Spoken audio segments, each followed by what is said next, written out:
What's up YouTube, welcome to your video. आज की इस वीडियो का मकसद है कि हम सीखें फॉर्म वैलिडेशन कैसे हो सकती है ASP.NET में।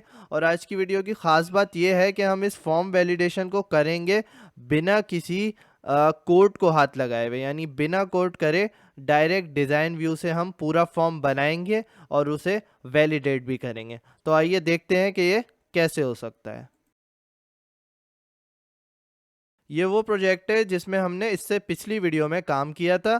इसी के वेब फॉर्म में जाकर एक नया वेब फॉर्म ऐड करेंगे विथ मास्टर पेज और इसका नाम रख देंगे साइन अप। सेलेक्ट कर लेंगे साइट डॉट मास्टर और इस पेज को हम बनाने की कोशिश करेंगे सिर्फ अपने डिज़ाइन व्यू से, यानी हम कोई कोड इसमें नहीं करेंगे। तो डिज़ाइन व्यू में आ जाते हैं अपने। अब इसमें आपको यहाँ दिख रहा है कि एक नैव बार नज़र आ रहा है और ये अजीबो गरीब हुआ है, तो ये हमें डिज़ाइन करने में प्रॉब्लम करेगा क्योंकि बूटस्ट्रैप का नैव बार है, तो ASP इसको समझ नहीं पा रही होती, इसलिए ये ऐसा नज़र आ रहा होता है। तो इसका हल एक ये है कि जब तक हम डिज़ाइन कर रहे हैं तो हम साइट मास्टर में आकर यहाँ पर ये जो नैव बार है इसमें एक स्टाइल का एट्रीब्यूट लगा दें और उसके अंदर डिस्प्ले की एक प्रॉपर्टी होती है, उसको हम कर दें नन। अब ज़रूरी है कि इस फाइल को सेव भी किया जाए वरना ये असर नहीं होगा। अब इसको डिस्प्ले नन तो कर दिया, लेकिन इस बात का ध्यान हमें रखना पड़ता है कि बाद में हम परेशान नहीं हो। बिगिनर्स परेशान हो जाते हैं कि अगर इसको डिस्प्ले नन कर दिया और फिर वो इसको हटाना भूल जाते हैं, फिर उनको ये होता है कि नैव बार दिख नहीं रहा, तो क्या प्रॉब्लम आई है ASP में। तो इसको हटाना भी हमें याद रखना पड़ता है। जब हमारा काम हो जाएगा तो हम इसको हटा देंगे। अब यहाँ से वो नैव बार गायब हो चुका है, तो हम आराम से अपना डिज़ाइन कर सकते हैं।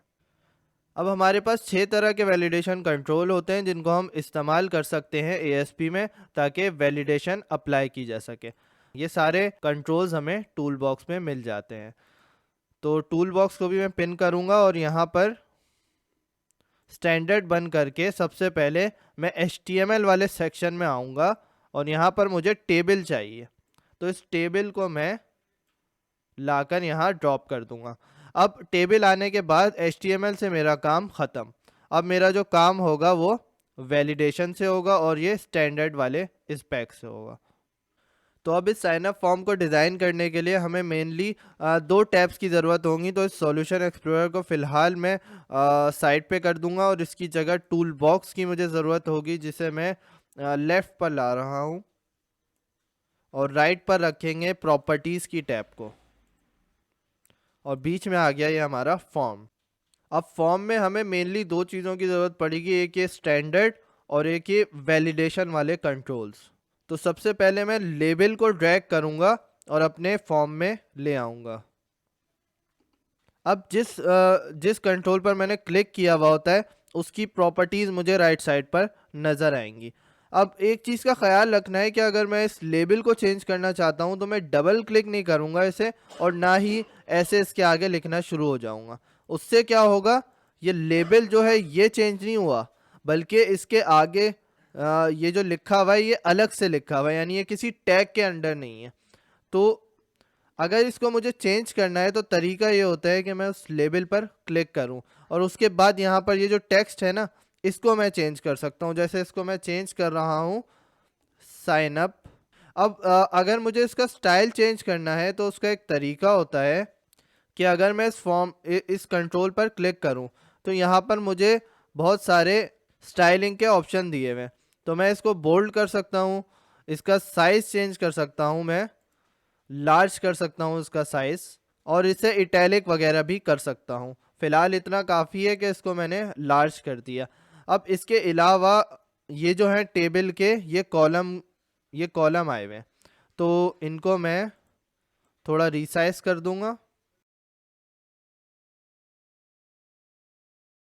और अब मैं क्या करने वाला हूँ, मैं यहाँ पर कुछ और लेबल्स लाऊंगा। तो जैसे कि मैं एक और लेबल ला रहा हूँ जिसका मैं नाम चेंज करके कर दूंगा इसे फुल नेम, क्योंकि हमें काफ़ी सारी फील्ड्स की ज़रूरत होंगी तो उन सब का इस्तेमाल करेंगे। इसको मैं कर सकता हूँ अलाइन राइट या जस्टिफाई राइट, तो ये बिल्कुल यहाँ पर राइट पर आ जाएगा।